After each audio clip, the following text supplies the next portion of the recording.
நான் ஒரு உண்மையை சொல்லணும், நான் ஒரு உண்மையை சொல்லணும். அந்த நவராஜனுக்கு ஒரு சாதகம் இருக்குது, சரித்திரம் இருக்குது.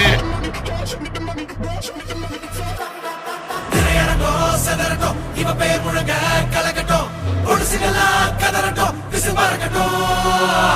நரகத்துக்கே தெரியட்டும், அந்த யவனுக்குமே புரியட்டும், உலகத்துக்கே கேட்கட்டும், செவி கிழியட்டும்.